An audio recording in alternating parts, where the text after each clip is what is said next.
The following is a Comfortably Zoned Radio Network production. We are back, Bronx Roots, with Michael Preminger and David Hubler. I'm Ralph Tycho with the Comfortably Zoned Radio Network, and I get to talk to these guys on a weekly basis. I almost feel like I'm cheating. My grandparents were from the Bronx, and as much time as I spent in my early years, I'm a Queens guy. But, we've talked about this. There's not much difference between Queens, the Bronx, Brooklyn. There are certain differences, but there's a common denominator between all the bedroom communities. And that's why I don't feel that guilty anymore. No, Michael, don't feel guilty. Yes. What would you I shouldn't feel guilty about anything. No.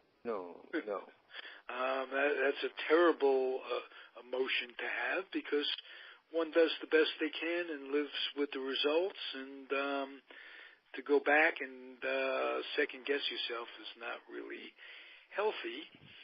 Well, Ralph. That's a good lead into a story I wanted to talk about. One that came up in the paper today and would warm the cockles of most people's hearts in the Bronx, Brooklyn, Staten Island, maybe even. And that's the fact that Gudrun Berwitz has died. Now, you might say, well, how can you say that's good news when somebody dies? Well, I ask you, do you know who Gudrun Berwitz was? No. No. I don't. Well, she was the daughter of Heinrich Himmler, and she died. She died. Very good news. Yes, she died, but she died an unrepentant Nazi, which makes it even better that she's dead. Because, had she repented somewhere along the lines, we don't think, she died, but at least she found the right path, and, maybe all is forgiven. But no, she died in a wool Nazi, and so everyone should stand up and cheer. This woman was 88. There's a picture of her in the paper standing there with her father, and she looks like the prototypical Nazi young lady with the blonde hair in braids, and I guess she's reading from Mein Kampf or something as they stand in front of this crowd. But it shows we're winning. We're still winning. Those of us who can almost remember the war, but certainly have memories of people who did know the war firsthand. And so in case you didn't know her by that name, Gudrun Berwitz, her real name, her full name was Gudrun Marguerite Elfriede Emma Anna Himmler. And she was married. She married Wolf Dieter Berwitz, a writer who became an official in the right-wing political group. Well, you would assume that would be the case. Yeah, exactly. And they had two children, Heinrich and Himmler. And they... No, that's why I made the names up. No, it was actually the names were Adolf and Eichmann. No, that's not true. Okay, something a little less obvious, yes. Yeah, but I'll tell you what is true. What is true? She never, according to her obituary, she never spoke in public about her father or her later life. However, this is the truth. She did, however, often wear a silver brooch given to her by her father, depicting the heads of 4 horses arranged in the shape of a swastika. Now, isn't that an element of dress that one would aspire to? This wonderful brooch. Well, let me throw in a little stat. She wasn't alone. There are more neo-Nazis. They have little offshoots, little parties in Germany. And if you add them all up, all the little parties, there are more of those than Greens. And the Green Party is from Germany, and they have more of a representation, the neo-Nazis do, than the Greens. There's very little repentance. You talk to people, well, that's just the way it is. Well, there's a difference, though. I mean, between a real Nazi and a neo-Nazi.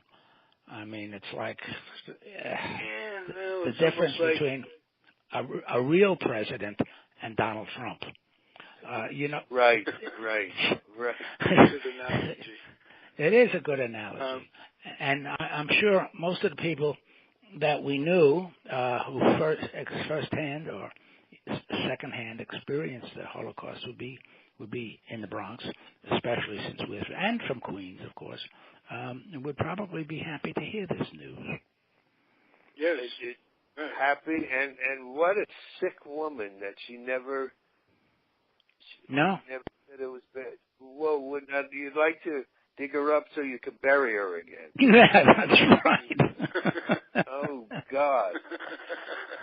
Yeah, I mean, can you imagine? She must have been sort of a cross between Frau Blucher and Nurse Ratched. Yes. Huh? Oh wow! What a story.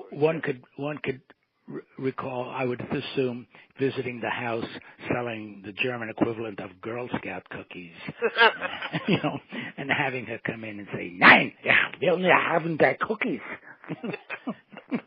Well, when I was just out of high school, or in high school, as a matter of fact, I was the full of brush man on the Upper West Side in New York, like the 80s, the 80s, 90s, and what have you. Big German population. Yes, you're right, of course. Yeah, German. Well, 86th Street was it called Germantown? Right. Yeah, absolutely. Right. Yeah, absolutely. They had German Bunds there during the war, and they even had a mass rally at Madison Square Garden. Yeah. Well, we had a joke in our family. You have relatives on the Upper West Side?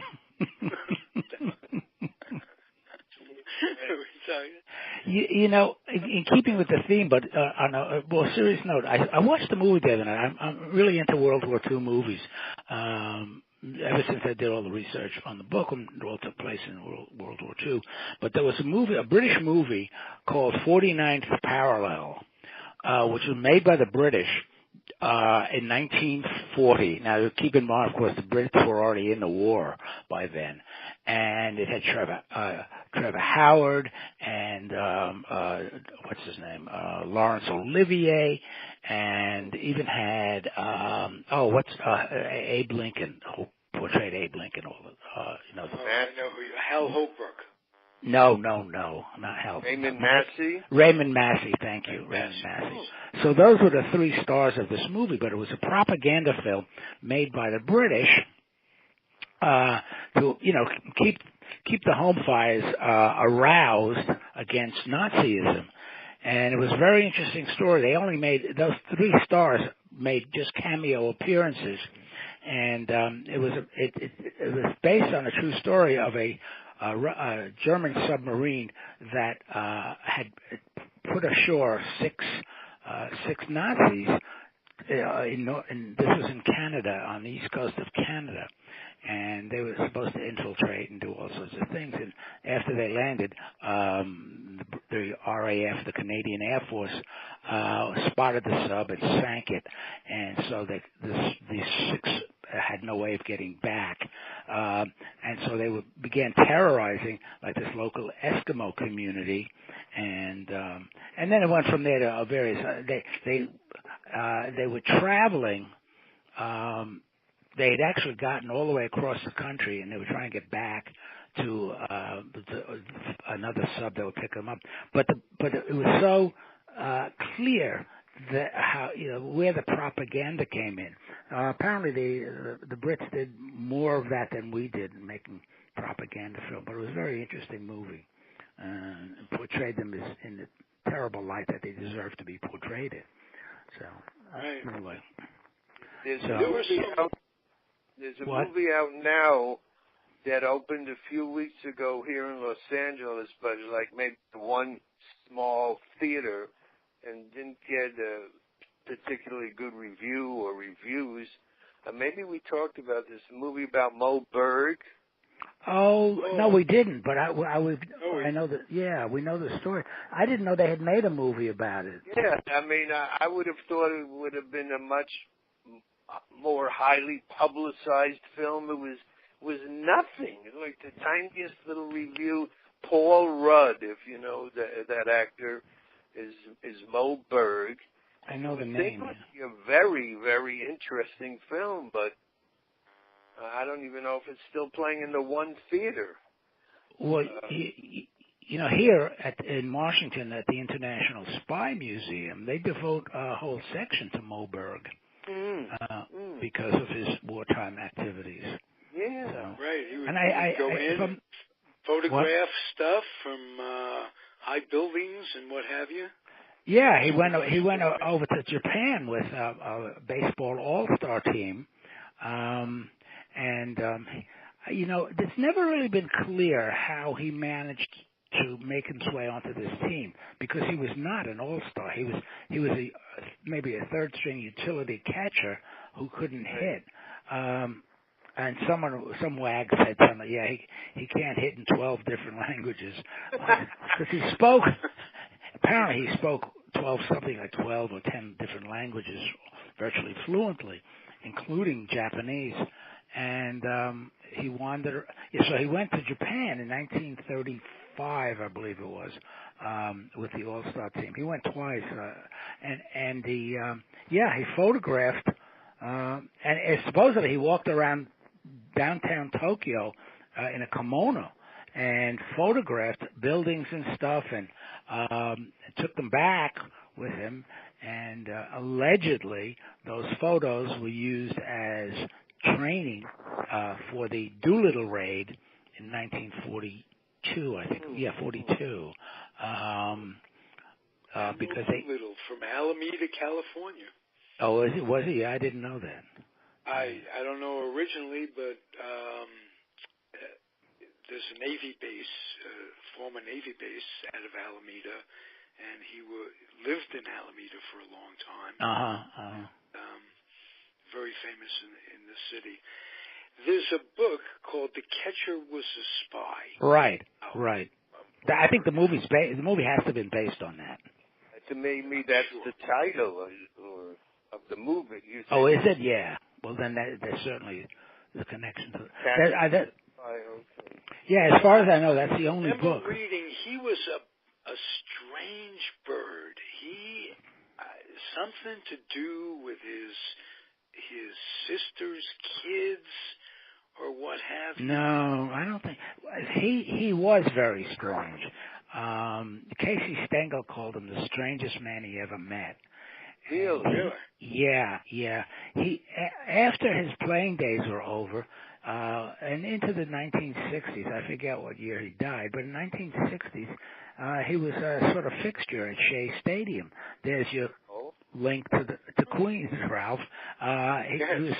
He hung out at Shea Stadium a lot, and they had him in the dugout occasionally, before the game and things like that. And he never married. He had no known relationships, as did his sister. His sister was the same way, apparently. The two of them. Right. There was some family thing that was very weird about the two of them, and right. Genius holds true to that a lot. Present company. Yes. Yeah, well, we're crazy. We're weird. Yeah, we're all. We're the Three Stooges of weirdom. Mike, did you see the movie? Did you go to see it? No, I did not, and then it was like gone. So were they? I didn't go see it. Maybe it's still. Maybe I can. I'll bet you can get it Netflix soon or one of those. Yeah, right. Yeah. Right. Yeah, nothing ever goes away. In fact, in the preface in the preface to the Nats and the Grays, I wrote about Moe Berg because he did have a connection to Washington. He played for them briefly. He also played for the Chicago Cubs, I believe, and I forget what other team. But he was just a journeyman catcher who really couldn't hit. But he became this, I wouldn't say a well-known celebrity because he really isn't. But among those who like the oddities of baseball and World War II, I couldn't even call it trivia because he really did have a key. The main story about him, the main story was that the OSS, which was the forerunner of CIA, they tasked him with going into Switzerland to listen to a lecture by, I think his name was Werner Herzberg, something like that, who was Germany's leading atomic scientist. And he was tasked with assessing the speech that Herzberg was going to make, and to determine whether he was on the verge of developing a nuclear weapon. And if he was to kill Herzberg and then commit suicide. That was his official. Yeah, that was his official task. And he went there to Switzerland. Obviously, he could get into Switzerland. And he went to the lecture, which is all in German, and which he spoke fluently. And he determined that, no, they were much further away than had previously been thought. And they both lived. I think that was mentioned in the review. It sounds familiar as to. Yeah. But he never. They want him to commit suicide after Well, because they were concerned that he would be captured and tortured. Right. So, So, it's just a very unusual guy. I'm sorry you didn't see it because I would like to know what you thought of it. But I'll watch for it. Yeah. Another that's a documentary. No, it's not. That's a fictional. No. Not a documentary. Can you imagine making that movie like in the 1950s? They had Doris Day as his girlfriend, or what? And they had Jimmy Stewart as Moe Berg because he couldn't play baseball either. Right. Yes, or not Jimmy Stewart, or what's his name? Oh, Anthony Perkins. Anthony Perkins, right? He'd make a perfect Moe Berg. Right. Jimmy Pearsall in one of the worst castings. Yes, that's terrible. That was horrible. Ever. He couldn't throw a ball across the room. He couldn't lift his elbow. He threw like a little girl, which is fine to be a little girl. Right. Not taking anything away from the charm of little girls. No. But this guy, and he was a terrific actor, too. I mean, I think Hitchcock discovered him in that movie. You mean Anthony Perkins? Yeah, I think. Yeah. I don't know the. Oh, you mean that? So he cast him then in Psycho. Right. Yeah, that was Psycho. Definitely was after. Yeah. Of course, there's been a lot of really bad casting. I can think of John Goodman as Babe Ruth was terrible. William Bendix. No. Yeah, William Bendix. With a revolting development. Yes, right. William Bendix came off. Very few people I can make laugh with that anymore. Have any idea? Yes, right. Yeah. That's like, you missed it last week, Michael. David tells me this. We had a call back. Tell it, David, please. Tell Michael what we talked about. About the mom and pop grocery stores. Right.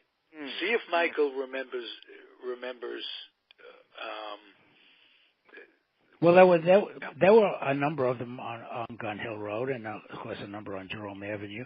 And they had these little mom and pop grocery stores where you went in, and the owner chief clerk and cashier was there, and you handed him a list of things you wanted, and he would go up and down the road with that big claw, to open the top shelf, and he would squeeze it. Yeah, and then and the thing would grab hold of whatever can he needed, and put them all on the counter, and before he'd put them into a brown paper bag, he would write the price of each item on the side of the bag, and then add it up in his head, or down the columns, and that's how you did your grocery shopping in the Bronx in those days. My father, he had a store, and that's exactly what he did. Your father? Yeah. Oh. Oh, wow. Yeah. I didn't know that. Yeah, he had a grocery store in Harlem that he owned with another white guy, and then years later he had one on his own up in the Bronx. And I always talk about it. It's exactly what you just said, David. Somebody would give him a list, and he would get all the foods. And then what I always, to this day, I can still picture it. He would write down each price on the, let's just say, a paper bag, and then he would add it up quicker than a machine.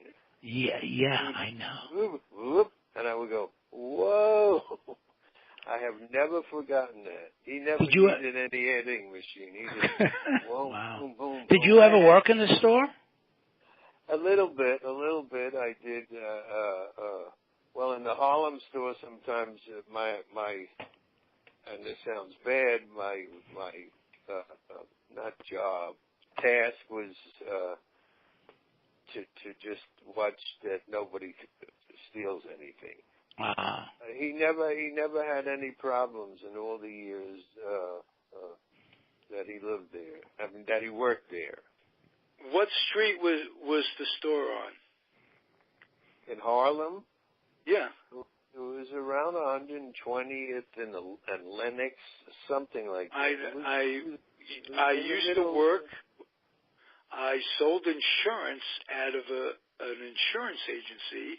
My high school girlfriend's father owned it when I got out of high school, and it was on 125th and Lenox, right smack dab in the middle of Harlem.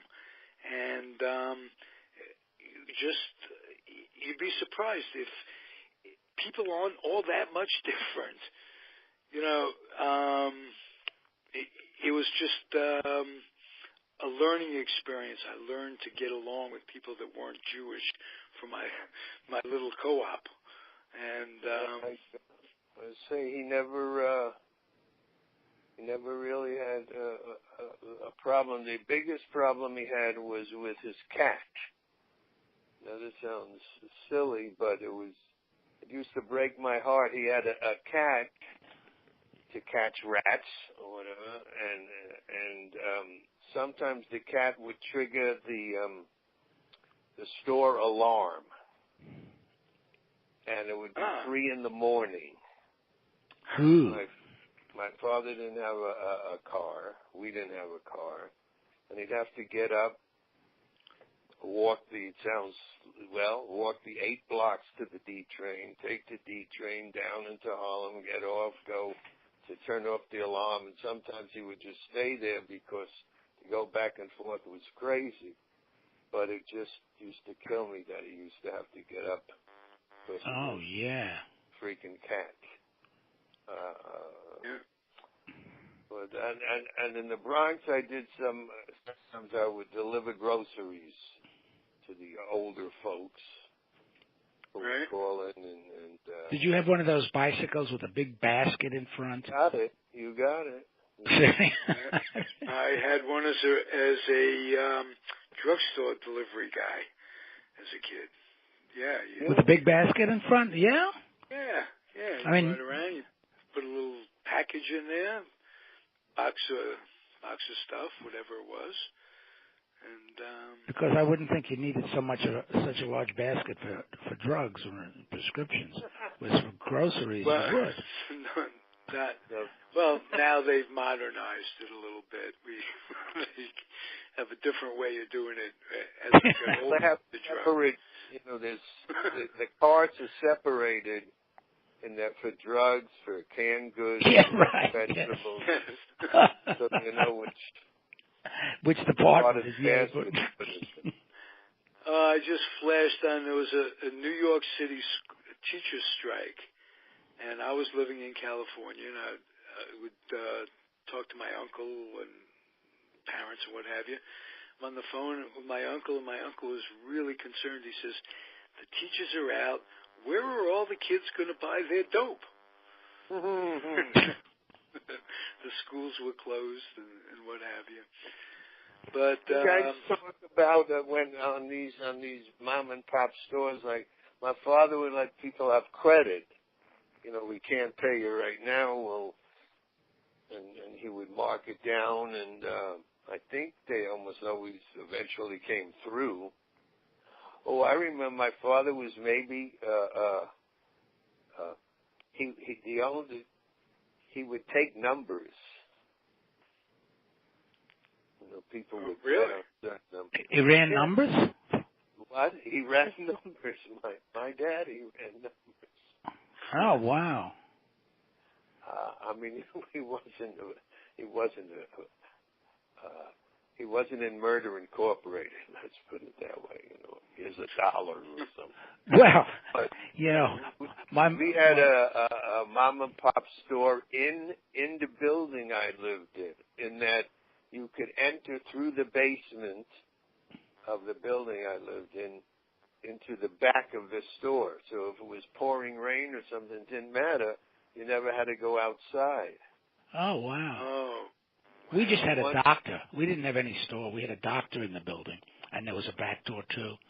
Oh, we had a lot of patients, actually.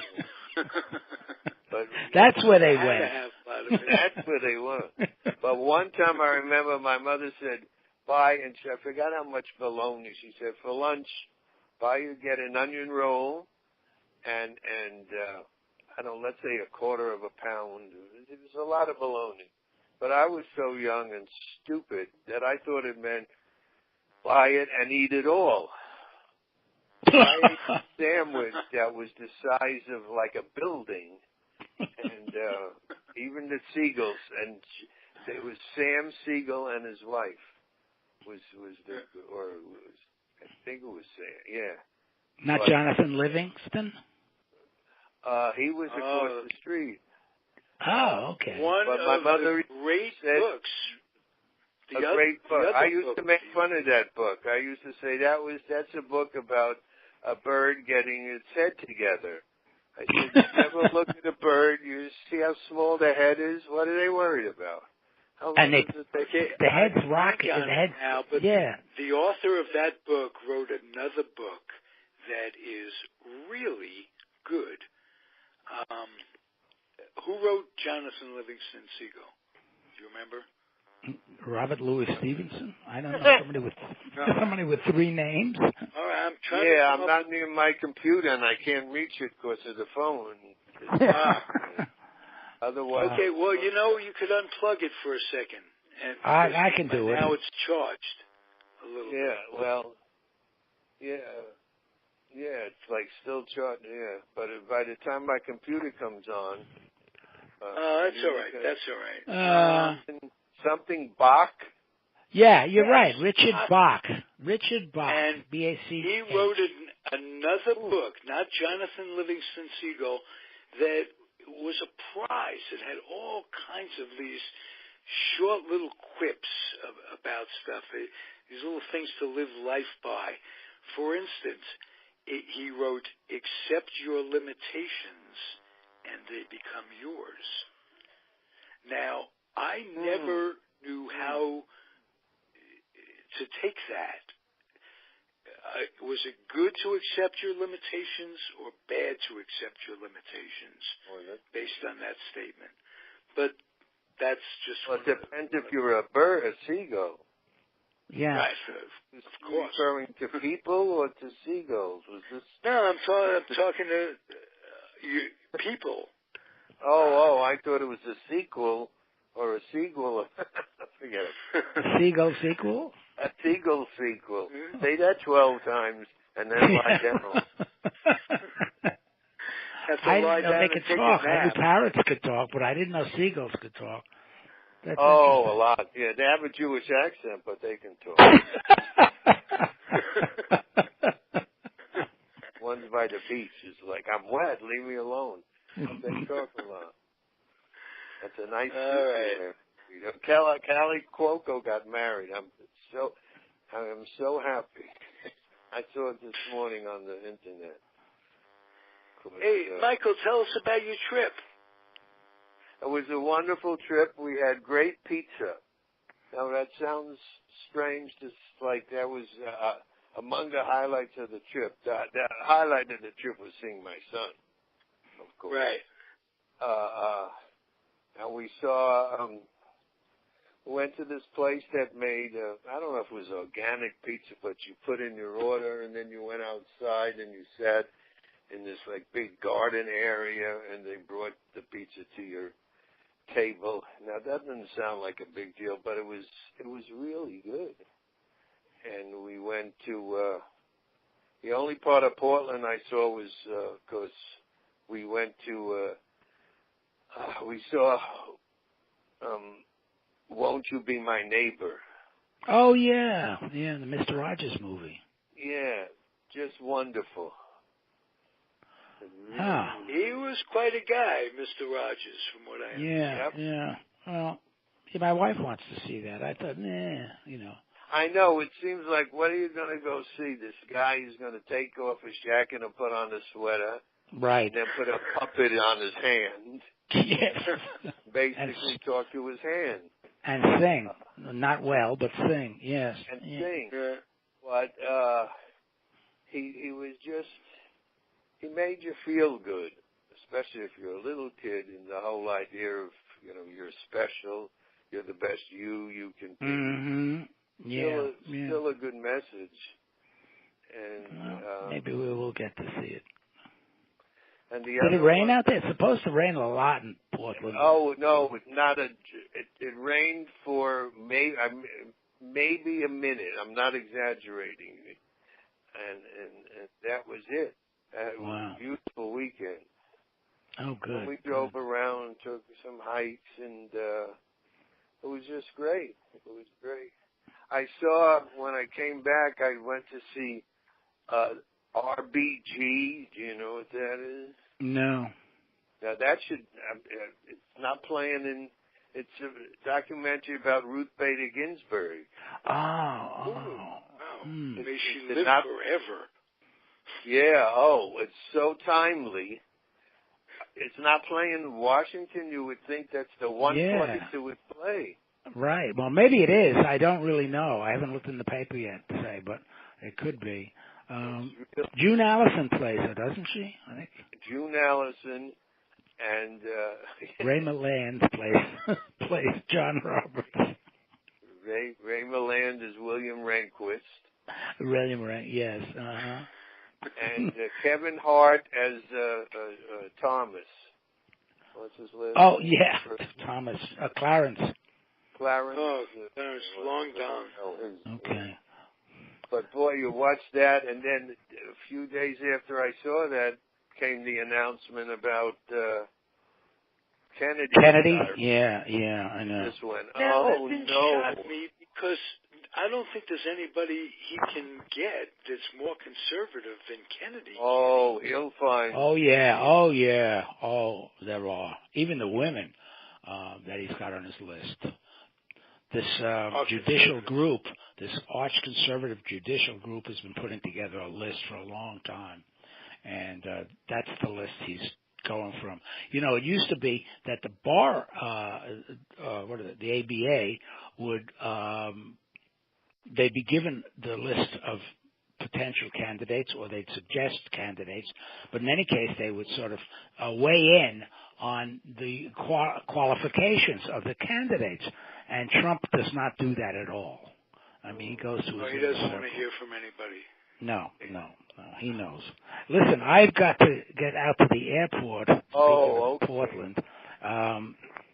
I'm not going anywhere, but I got to pick up my wife.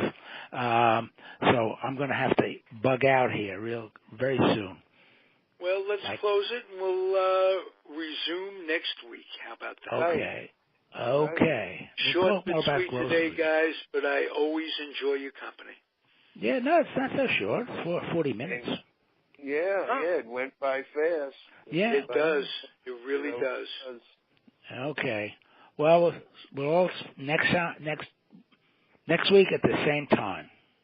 Same time, same station as at the same time. In other words, at 10 or 10:30. 10:30. Well, let's do it 10:30. Let's do it 10:30 just to be safe. Right. Regular time. No, I won't have to go to the airport next week. Okay. Take care. All right. Bye. Be safe, gentlemen. We'll see you next week. Thank you for listening, everybody. And I'm going to throw something in before we close. If you enjoy our offerings, please box up some lightly used or even new children's books and take them to the Head Start program wherever you live. Kids need to read. They need to develop an imagination. They need to take their noses out of the devices and the games and what have you. And they need to become school ready. And what better way to help society by helping the Head Start program? If you'll do that, that would be terrific. I'd appreciate it. Be well, everybody. Thank you for listening.